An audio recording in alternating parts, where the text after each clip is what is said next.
Ya, kwa masikitiko makubwa niwaletee taarifa ya ndugu yetu huyu ambaye ni sehemu ya wanakikosi kazi cha Injili kule Dodoma, ambaye hajulikani alipo kwa sasa tokea juzi tarehe 21 mwezi wa 10 mwaka 2025.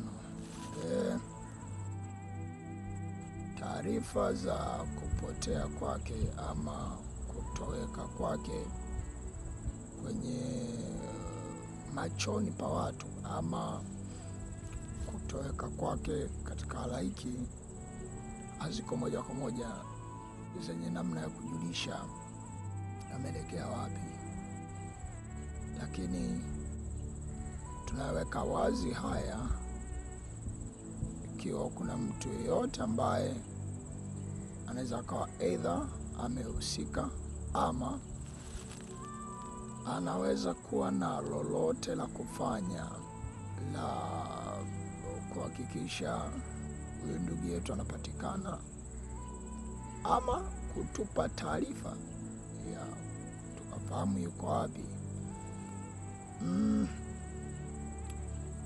Ni kwamba mazingira yake ya kuondoka na kuto kuwepo ilikuwa ni siku ya tarehe 21 mwezi wa 10, ambayo asubuhi majira kama ya saa 4 saa 5 alimuaga mwenzake mtumishi ambaye yuko pale Dodoma Nkonze. Alimuaga kuelekea Dodoma mjini ambako ni kama wao walikuwa wanatumia mahali fulani kufanya kazi fulani. Sasa katika kuondoka kwake, kwa kuwa aliondoka peke yake,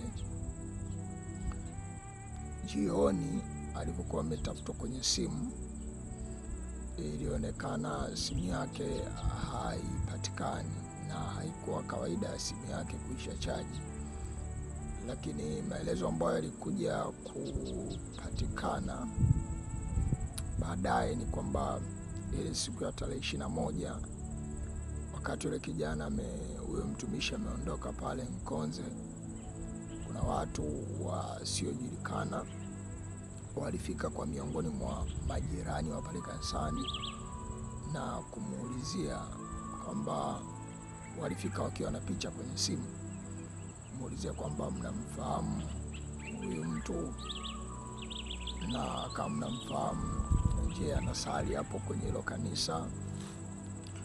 Lakini pia katika kumuulizia unamfahamu anasali hilo kanisa, basi wakasema sisi tulinunuaga uwanja hapa, lakini tunashangaa kwa nini wamejenga kanisa kwenye uwanja wetu. Kwa hiyo tunataka wala tuende kwa mwenyekiti wa serikali ya mtaa atueleze imekaaje. Lakini kwa kuwa yule jirani alikuwa anafahamu ule uwanja ni wa mchungaji Mbarikiwa, alishtushwa na maelezo yao, japo kuweza kuwa na picha wala na chochote cha hao watu kulingana na mazingira yake ambayo kimsingi hakuwa hata na hizo simu kubwa. Lakini baada ya wale watu kwenda pale kanisani, na wao wakafika pale wakachukua kama namba za simu na baadaye wakawa wameondoka. Lakini tokea hapo ndio jioni huyo mtumishi hakuonekana tena na simu zake zikawa hazipatikani. Tunakiri kusema tunafahamu kwamba huyu mtumishi ambaye ni mmiliki wa peji na jina la Jicho la Mungu Tanzania, kwa jina lake lililoko Facebook, ni mtumishi ambaye alikuwa akitetea watu walioonewa kwa namna mbalimbali, na kwa mamlaka tunazokuwa nazo mtu anayekuwa anatetea watu anaingizwa kwenye kundi la mwanaharakati ama anapambana na serikali ama lugha nyingine mfano wa hizo. Katika kitabu cha Nabii Isaya 1:17, jifunzeni kutenda mema, takeni hukumu na haki, wasaidieni walioonewa, patieni yatima haki yake, mteteni mjane. Kuwasaidia walioonewa na kutaka hukumu na haki ni sehemu ya wajibu wa mcha Mungu yeyote. Sehemu ya wajibu wa mcha Mungu yeyote ambaye anaweza kawa anataka maisha ya ucha Mungu yatokee juu yake. Lakini pia katika Mithali 31:8, fumbua kinywa chako kwa ajili yake aliye bubu, watetee watu wote walioachwa peke yao. Sasa sisi tunachokisema ni kwamba watu wanaokuwa wanafanya mema kama watu wa Mungu,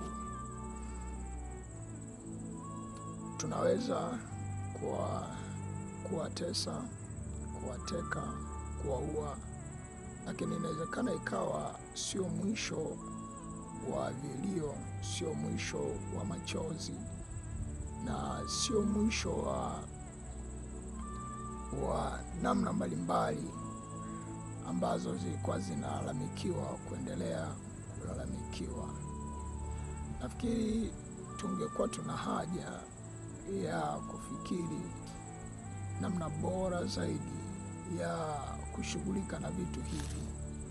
Mimi siamini kama yeyote anayelalamika jambo lolote analalamika kwa sababu tu za labda kisiasa au kile ambacho mnaweza mkaita sijui nini uhaini.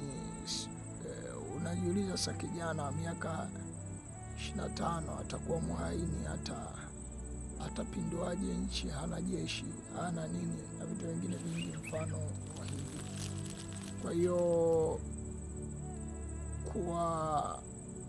kuwatesa ama kuwachukulia hatua watu mfano wa hao ni kujiingiza kwenye historia ya watu ambao waliwahi kuwatesa watu wa Mungu zaidi, waliwahi kuwanyanyasa watu wa Mungu zaidi. Kwa kuwa hapa tulipo sasa kuna watu wa Mungu kwa namna mbalimbali, baadhi yao wameondoka kwenye mazingira yao kwa hofu tu ya kufia vitu mbalimbali ambavyo vinaweza vikaendelea juu ya maisha yao. Haya yote yanakuwa natoa ishara kwamba tungetakiwa tukae chini, tujitafakari. Je, kweli hakuna njia nyingine bora ya kushughulika na vitu hivyo? Na njia pekee iliyopo ni hii tunayoiona? Kweli ni kwamba inaweza kuwa hapana, njia bora zaidi ya hiyo inaweza ikawepo, na tungetakiwa kuifikiria hiyo mara mbili mara tatu na kuona njia hiyo inaweza ikafanyikaje ama inaweza ikafanikiwaje, inaweza ikawaje.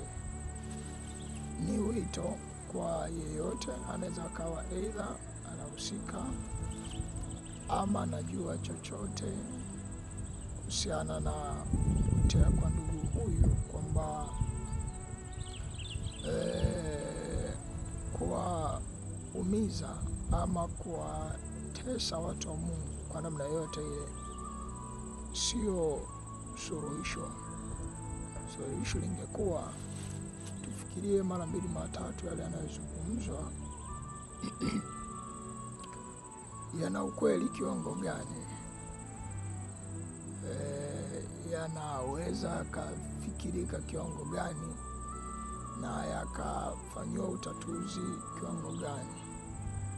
Anyway, niseme tu kwamba Mungu mhukumu wa haki karibu kuja, kumlipa kila mtu sawa na kazi yake na maisha yake aliishi duniani.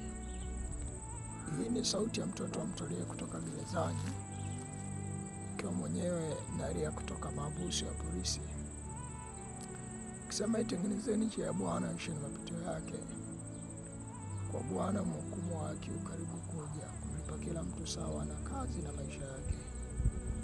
Hii ndio maana lile neno